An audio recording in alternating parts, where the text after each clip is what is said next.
You're listening to Stellar Success, Leveling Up for Medical Pros with Dr. Tudor Francu. Join us as we explore how medical professionals can achieve stellar success in all areas of life. It's time to level up. Hi, everyone. Stellar Success Podcast again. I'm Dr. Tudor Francu, and I have a pleasure of having a great guest today, Dr. Vikram Raya. How are you? Hey, Tudor. Thanks for having me, man. Absolutely. It's a pleasure to have you on, and I'm sure the audience will learn a lot from you. I want to start with a little introspection into your personal and professional success, and kind of look back into your career and share with people, what do you think success is for you? How do you see it? And what is your why in general?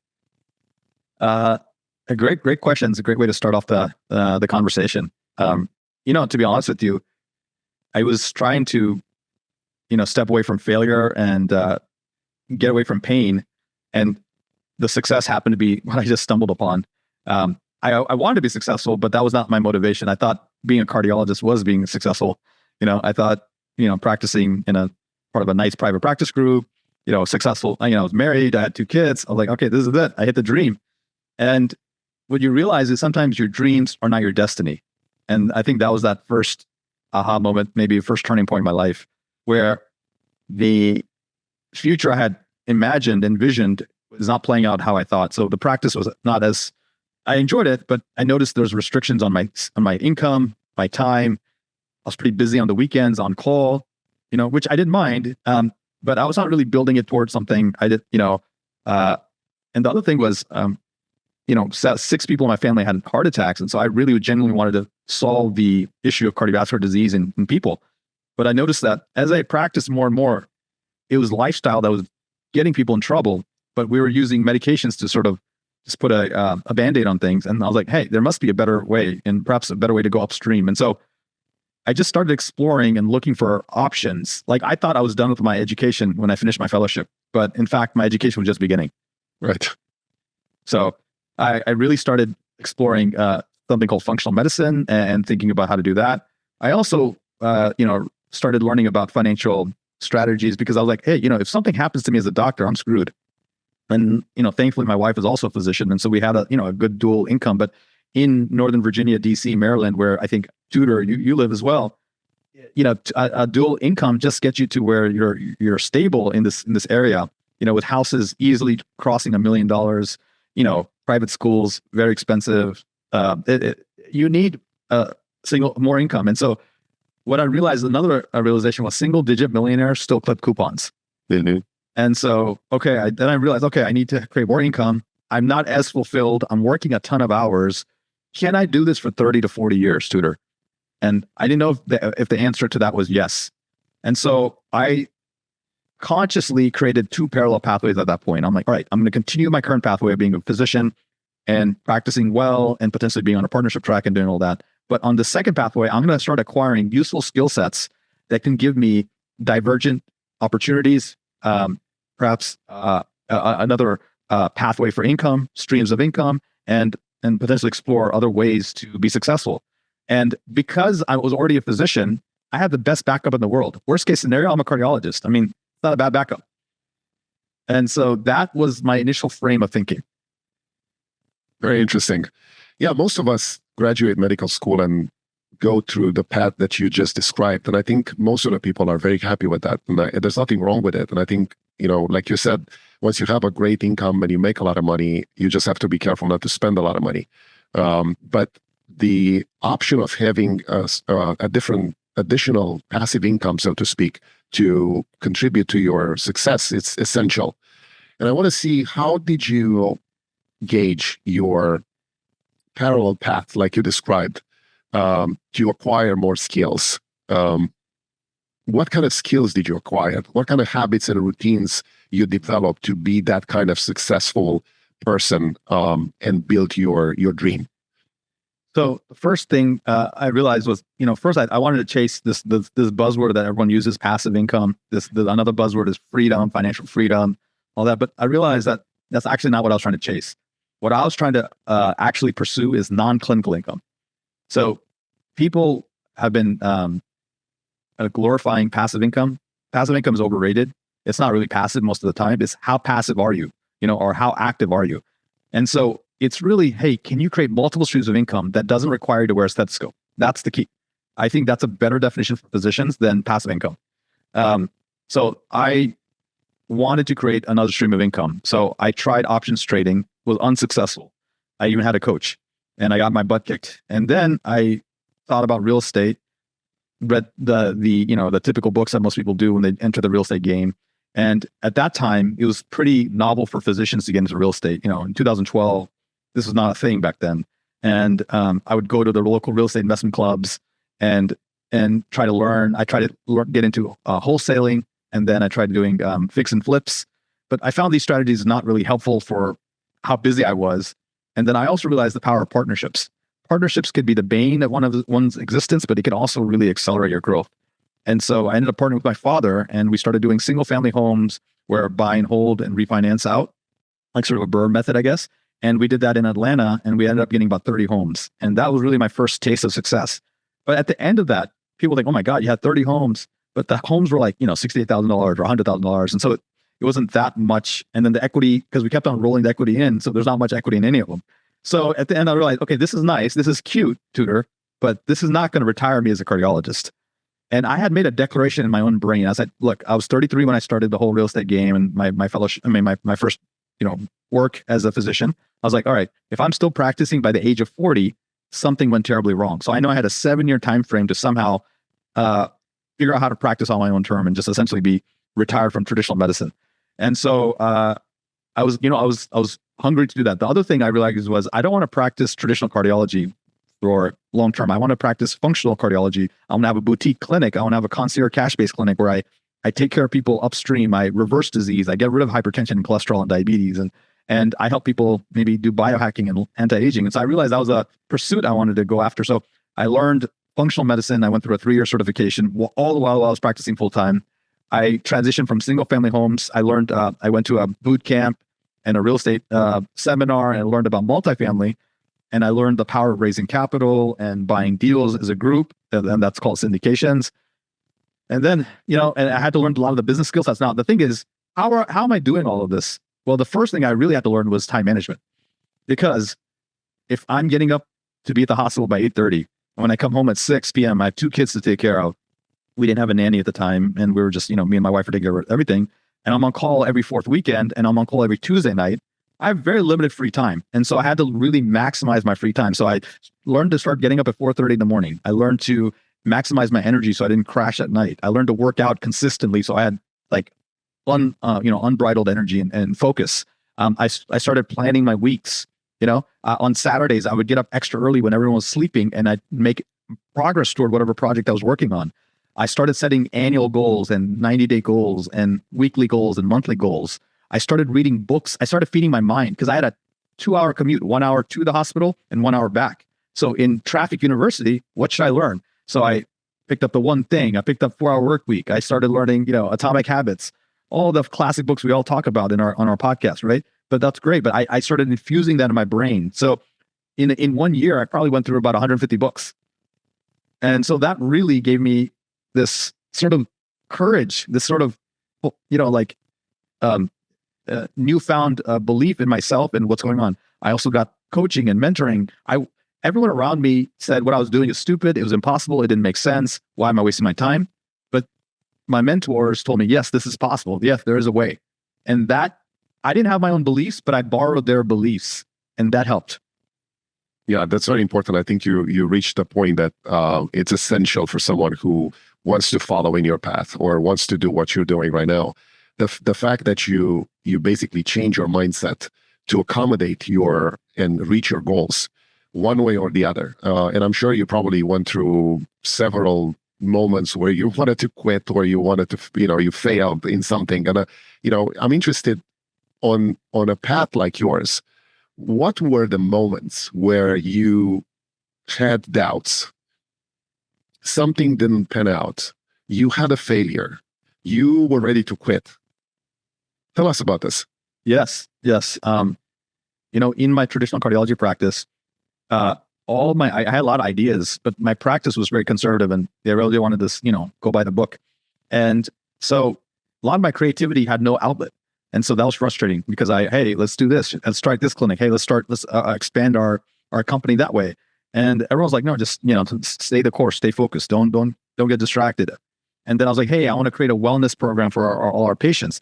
Okay, fine, but you're not going to get paid extra for it, And so it was very, not suffocating, but I felt very uninspired to do that kind of stuff there. And then, I used that energy toward, let me get my education in the functional medicine. But there's a lot of failures. One of the first times was I wanted to raise capital and I didn't know how to do it. And I didn't want to tell anyone that I do this as a physician because I felt embarrassed as a physician that I was doing something outside of medicine.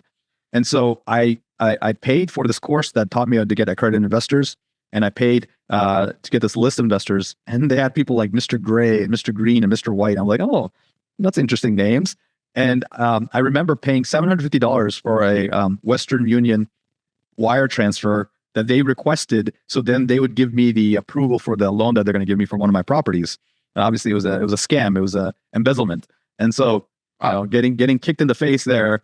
My wife didn't know what I was doing. She didn't approve of it. She also said that if I used my personal name to get a bank loan, it would not end well for us.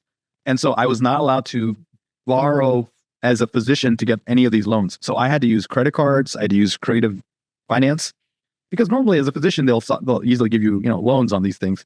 And so that was very challenging. So from the very beginning, I had to be creative with my financing. To get my first multifamily property, it took us 2 years of submitting offers. And every time we were rejected, we didn't make it to the final round. We didn't even know we could afford it. What if we did win? Do we know how we can manage it? And I remember my first property finally, we've been working with this broker in Atlanta for 2 years. I started my company, Viking Capital, with my business partner, Ravi, who was also a fellow physician.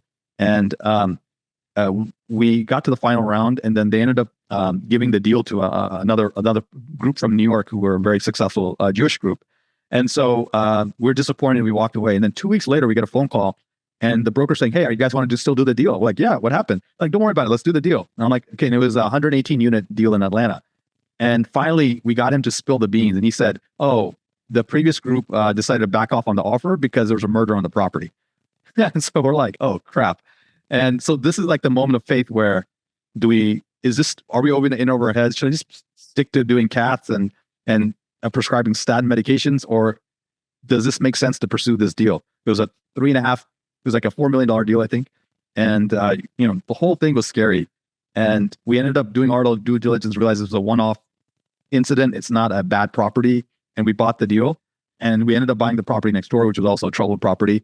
But we ended up buying all in for $8 million, and we sold it for $13 million 3 years later. And so we had a $5 million profit that we shared with our investors. And that one decision changed my whole life. I felt comfortable then backing off of traditional cardiology. I ended up doing my dream clinic on my own in Northern Virginia in Tyson's Corner. I ended up creating our team, where we ended up having a team of, asset manager, we had a marketing team, investor relations team, and that's what launched Viking Capital. And now, fast forward 10 years later, we just crossed $1 billion of acquisitions, and we have about $800 million AUM. And and there's more twists and turns to the story. But what was supposed to be a side hustle and something just a casual endeavor and something on the back burner ended up creating generational wealth and took me down a different path.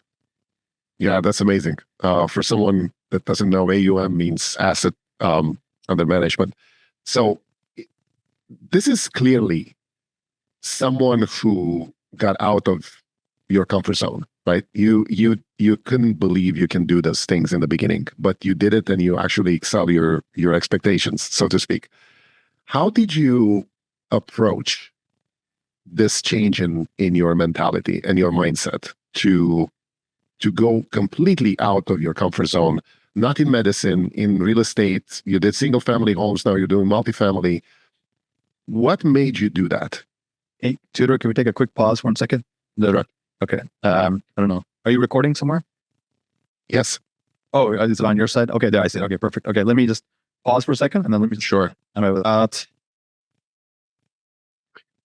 Yeah. So I wanted to see how your mindset changed from graduating, so to speak, from single family homes to multifamily, and what what made you transition from that initial point to where you are right now? So Tudor, Was it mentorship? Was it self-learning? Was it networking? What do you think brought you to that place? yeah, Tudor, multifamily was not the end game. I know for a lot of physicians, that seems to be the thing. For me, multifamily is a tool. Creating my own coaching company was a tool. Creating a clinic that could run without me was a tool. So my goal is really to create an extraordinary life for myself and for my family and have extraordinary impact. And so I was really chasing what I call the 5 freedoms, the 8 wealths, which I can share in a second. But really, it was time freedom, financial freedom, mindset freedom, vitality freedom, geographic freedom. And now I've evolved that to more of a different concept where I have what I call the 8 forms of wealth. And so people think wealth is just money, but it goes way beyond that. I think to be a truly wealthy person, you really do have to master your mindset. And then I realized relationships are important. So really mastering relationships, your career, your finances, and your health and vitality. And then I realized that I want to live a legendary life. And so I want to be around smart people like you and experts. That's why you saw us at a recent physician conference. So being around a tribe of geniuses and experts and mentors and people who play life at a higher level will always make sure I keep my standards high. So that's something important. The next thing is I want adventure, And so I've climbed Kilimanjaro, I've swam with sharks, I've done Spartan races, all these things. This adventure is important to me. And the final one is impact. I was recently on the board of a charity. We've raised about $80,000 last 3 days ago for a charity that I really believe in. And so this is what I'm trying to get to. And this is the life I want to live. The companies are a means to that. And I feel like, there's something called Ikigai. Ikigai is your reason for being. And I believe, what are my skill sets that I'm good at? And I've acquired a lot of skill sets over the years. And these skills compound over time that allow you to become even more higher level, player and have better leverage. But what am I good at? What does the world need? What am I passionate about? And can I get paid for it? If you can, it's hard to find all 4, but if you can do at least 3 out of the 4, and if ideally 4 out of 4, that's when you're in your zone. You're doing what you're meant to do on this earth, your major transformative purpose, your dharma, your sweet spot in life. And so I started with real estate, single family homes, and I transitioned to multifamily. Why? Because I believe in LGS, leverage, growth, and scale. If I'm going to do something for the same amount of energy and time, I want to have 100x the impact. So while a lot of people are adequately happy and content in single family homes, it was not good enough for me. And back then, there's no such thing as STR when I was doing it. Now, the version of single family homes now for most people is STRs. And multifamily is now become quote unquote in vogue and very popular. But I'm not here just to dabble in multifamily. I want to become a master. And so now at my 10th year of doing multifamily, we're really like, okay, I thought the goal was to get to $1 billion. The $1 billion is a starting point, apparently. That's when most people say you're now starting the real journey. And so that's one part of the journey. The second thing was, the reason why I don't practice medicine any longer, I retired from even the clinic, is because I found it harder to scale that one. And so like my cardiology practice, that I'm still friends with a lot of the members of the group there, they ended up, doing quite well, and they ended up selling to private equity, which is fantastic. I started my clinic, and when I started the clinic, I didn't have the skill sets I have now, and I would probably do it differently if I had it, if I could do it over again. But I ended up becoming a solopreneur. I ended up, even though it was not insurance, it was cash based. I really enjoyed what I was doing. I was making huge impacts, but it was me serving, a group of clients or customers or patients. And what I liked about real estate, it was easier to scale, and it gave me more access to the freedoms I was looking for. And then as I transitioned, and during the pandemic, a lot of doctors came to me and said, "Hey, I need help. I'm stuck. Hey, my clinic closed down, or I see you're doing a lot of things outside of medicine. How'd you figure that out?" And so I sort of fell into coaching, and mentoring and sort of being a consultant. And I really enjoyed it. And I started just me helping a few people out. And now same thing. I'm like, okay, do I want to do it how I did my clinic, where I just kept it small, or can I scale this? And so now with the coaching and consulting, I really believe in scaling. And so I've created digital products. I've created masterminds, one to many. And now I've hired other coaches underneath me who are coaching my style of coaching. And so I think I like to grow. I like to leverage. I like to use leverage. I like to use, and I like to have bigger impact with the same amount of energy. the people that listen to your podcast, the medical pros, they got to figure out the decision point. Do I want to have small impact, or do I want to have large impact? If you want to have large impact, then you have to use the forms of leverage, which I'll share with your audience right now. It's labor, it's capital, it's technology and AI, it's code, and it's media. If they can use these forms of leverage, they can essentially one piece of input results in 5, 10, 50, 100, 1,000 outputs. And I think that is the story of the game. The modern breed of doctor now, the new breed of physicians that me and you are now part of, Tudor, they need to learn to use leverage. They need to learn to have a bigger impact. They need to design their lifestyle, how they want to live, and still enjoy medicine on their terms while having their massive impact. Yeah, that's essential. I think you reached a great point here. The fact that most of the medical professionals are limiting themselves to just medicine. They want to have an easy life. They want to have a good practice, good income. Like you said, you started with a good family. You had a cardiology practice. And for most people, that's about it. And they're very happy with it. But as you said, you need to think bigger, and you need to wish not for the things to get easier. You need to wish for yourself to get better and grow and not die, because like you did, you keep growing. For most people, you are a very successful person who reached a level that they will probably never do, but you're still growing and you're still thinking big. And this is what I want to share with audience, the fact that it is possible for someone to reach that point, no matter how unexperienced or unskilled you are, or you think you are. And what you focus on grows. Like if you want to do these things, you will do it with the right mentorship, with the right skills and the right people, like you said, covering, yourself into the right circles. And you are at the point right now that you mentor other people. But I want to ask you, what was the point you wanted and you felt you need mentorship and you need help and not doing things only by yourself? So at the beginning, I couldn't afford official mentorship. So I got unofficial mentorship, where those were the books, the courses, the modules, the, podcasts or whatever. And then I just started being around, proximity is power. So I started being around people who are doing what I wanted to do. So I wanted to learn functional medicine. I went to something called the Integrative Health Symposium up in New York, where there's all these integrative functional doctors who are creating clinics. I also wanted to learn real estate. So before meetups, before bigger pockets, there was something called real estate investment associations, or RIAs.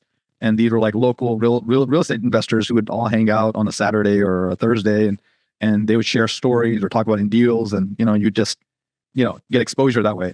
And then I realized, look, I could do trial and error, or I could role model and fast track. And so you pay either way. You pay with time or you pay with money. I had a little bit of money to play with, not much, but a little bit. I made $225,000 my first year as a cardiologist. So it's not like in DC, that doesn't take you very far. So whatever limited money I had, I didn't buy the Rolex watch. I didn't buy the fancy car. I didn't take trips to the south of France.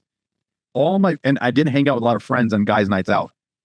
What happened was, any free time I had was, I have 5 fingers on my hand. And so those are my 5 priorities. It was my kids, my wife, my cardiology practice, my health, and then whatever side hustle I was pursuing. That's it. Those are my 5 focuses.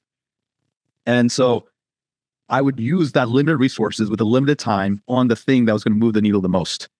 And that's how I got started. And then I realized, look, at some point I need to do this. So, I'm a big fan of Tony Robbins. I went to a Tony Robbins conference, and I was mesmerized by the whole thing. I was like, man, because it was on my dream to one day go to one of those events, but I don't know, I couldn't afford it. But finally we did it. And then, at the end, I ended up signing with one of the coaches, and I was like, hey, I need someone to walk me and hold my hand. I need to get to this goal. I need someone to help me. And no one I knew had been successful there. So I had to look for help outside.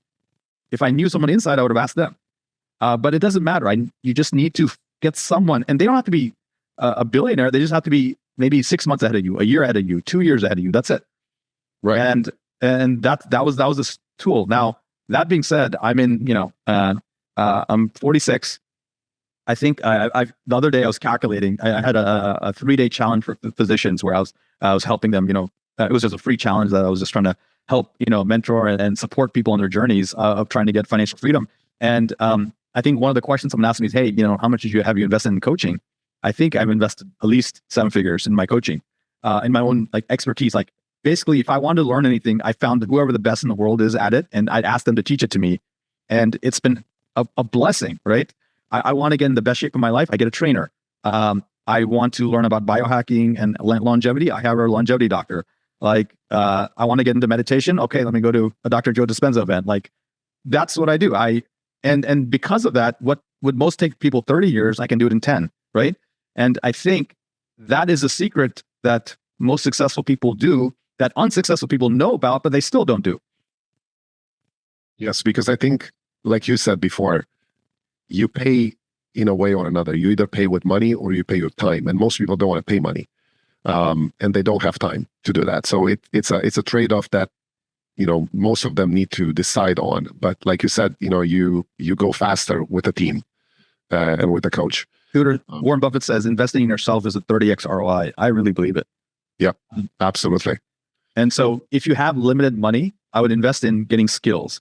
Once you have some money, invest in mentorship and coaching. When you have even more money, then I would invest in team and employees and executive assistants and virtual assistants and things like that. And then when you have even more money, then the money from one business, you put it into buying assets in another department. Mm-hmm. And so that is really some of the simple wealth building strategies that I've learned over the years from, I think, the most successful people I've met. That's awesome. Let's micromanage a little bit. How does a day look like in the life of Dr. Raya? It depends on what day, but I'll sort of tell you I have all weekends off. I have the second half of Fridays off. And what I do is on Mondays, I have my team meeting. So really I'm just running 2 companies right now. I'm the CEO of both companies and, founded both. And so I meet with my real estate team in the morning and my coaching mentorship key team in the afternoon. And then I coach on Tuesdays and Wednesdays all my different clients, group, one-on-one, my private. And then Thursdays are content creation. It's my white space time. It's my CEO time where I think, I read books, I contemplate the world. And Fridays, I have high-level meetings with my, there's 2 people in a company that are very important. One is a visionary. The second is an integrator. The term CEO and COO are outdated. So most people who use that, they're probably not thinking next level. So I want you to think more as these kind of terms. The visionary is a person with the big ideas, big connections, big capital, big partnerships, and they can set the direction and for the company.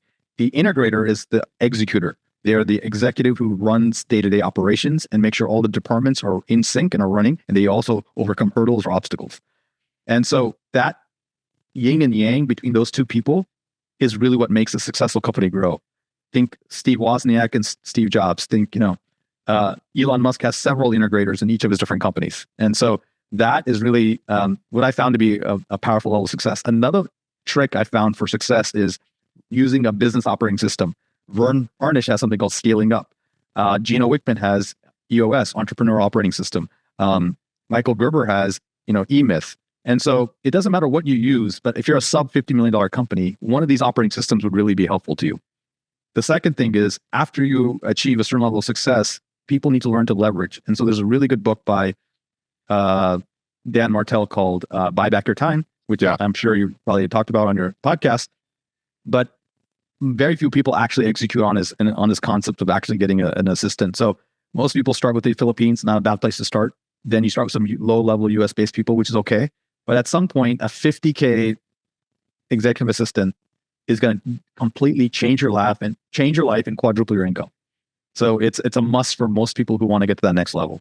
And that's really about, what are you, the 3 types of people I help the most, Tudor, are physicians who want to scale their medical practice and eventually sell to private equity or some larger institution. Number 2 is they're physicians who want to have a side stream of income in some real estate asset class, whether it's mobile home parks, self-storage, SDRs, multifamily, et cetera. And the last one is doctors who are interested in maybe doing an entrepreneurial online thing, maybe a telemedicine clinic. They want to do some coaching or consulting, or whatever, or something. Even like I've had a physician I was mentoring who started a bar brewery. so it doesn't matter, but that usually the entrepreneurial route is what they're franchises perhaps. So those are the three flavors I've seen the most of that I found a lot of people have success with. And so, really getting clarity on their goals is absolutely important. A lot of times people are not clear on their goals, Tudor, and that's why they go slow. Yeah. That's why they go slow, or that's why they falter. Yeah. And so it's important to really have absolute clarity on what you want to do. Figure out what it looks like to be "quote unquote" successful or hit those goals. See where you are. There's obviously a gap. Let's reverse engineer the gap. And obviously, there's major goals, and then you need milestones in the middle. You need accountability to help you get there. You need a roadmap or a blueprint to follow, and you need to course correct along the way. It's as simple as that. Even though it's not easy, but it's simple. Yeah, I definitely agree with that. And I think it's not a rocket science. It's something that someone did it before you, and you just need to learn how to do it or learn it, to replicate that model. If you would go back years and you know what you know right now, what would your advice be to someone who wants to start this? Get clear on what you want to do, why you want to do it, how bad do you want it? Because the challenge with physicians is we're in these gilded cages, these what I call Gucci handcuffs. And we're in Gucci handcuffs because, yes, we're still caged. We have an identity that defines us, but it also limits us because we don't know what we are beyond a doctor. And we drive 2 luxury European vehicles. We have a doctor house. We have a nice European timepiece. Our kids go to private schools. But that's it. You're tapped. You're done. You stop growing in your 30s and you die in your 70s or 80s. What happens between 35 and 65 of your life? Are you just going to clock in, clock out, hang out the doctor's lounge, and go on your 2.5 vacations a year? Or are you going to make an impact on the world, really be fulfilled in your profession, create generational wealth, and be a complete badass, right? So it's not for everyone. Trust me, that other life sounds really compelling for most people. But for the few who do, what I call the limitless MDs, that's the name of my company, Limitless MD, I think there's a higher calling out there. There's a new breed of physicians I'm asking to step up here. Yeah, it's definitely a matter of perspective. And I think you need to raise to the level of your goals rather than fall to the level of your expectations. I think you mentioned Dan Martel. I'm a very big fan of him, and I suggest everyone to check his work out. It's amazing, and the book is fantastic. Also, buy back your time. I have a new book out, by the way. Oh, nice. Yeah, it's called The Perfect Week Formula for Doctors. I have the ebook ready. The physical one is coming out in about a week. But if you check out my website, vikramraya.com, or any of my social media handles, you can grab a copy of it. It'll be on Amazon and things like that. Yeah, absolutely. What are the projects you're thinking about right now? What's driving you? Yeah, there's a lot of projects. The goal is to really scale to be really the number one physician leadership platform, educational platform in the planet. I really want to unlock the vast potential of physicians out there so they can really do phenomenal things. I call it escape velocity. I want physicians to achieve their escape velocity where the gravity of traditional life is gone and they're able to really accelerate. Number 2 is we're on to my goal is to go from 1 billion to 3 billion in real estate in the next 24 months. Number 3 is I really have this journey of impact. And so there's two charities I'm really fond of, and I really want to take them to the next level and have major impact on those good things. I'm on an anti-aging physical fitness journey where I'm doing martial arts, Muay Thai kickboxing. I'm starting to explore different longevity biohacking techniques. And so, I'm curious about that. Mentoring my kids. My kids have a new business that I helped them launch. So my 2 kids are 11 and 13. They're Veer and Arman. And we helped them launch a vending machine business. And so I want to teach them entrepreneurship and things like that. So that's exciting to me. Maybe we're going to write a children's book together. I have a great time with my wife. She's a physician as well. We travel a lot. And so it's going on trips. We spent a month in Italy. We spent a month in Egypt and Greece. Just doing fun, interesting things, travel, culture. So And then obviously we all have aging parents. And so I want to honor their contribution to our lives. I want to make sure I take care of my parents and really be there for them as they've been for us. And so those are sort of my main thrusts right now. That's awesome. Those are great goals. Like you mentioned before, how can someone get in touch with you and learn more from you? We have an email. It's they can email me at vikram@vikramraya.com. My email, my website is vikramraya.com. And if they're interested in real estate, my company is Viking Capital, so it could be vikingmultifamily.com. So those are some ways. We're also very widely available on all the social media platforms, so they can find us there as well on LinkedIn. Awesome. Vic, it's been a pleasure having you on my podcast, and I feel like I need to check back with you in 24 months and see where you are. Yes, I need an accountability partner. Absolutely. I'm here. It's been a pleasure, and I hope everybody enjoyed this. Thank you, Tudor. Really appreciate it. Great question. Thank you.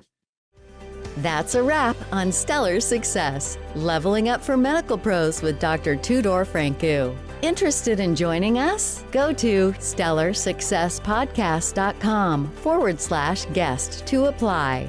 Stay stellar and level up.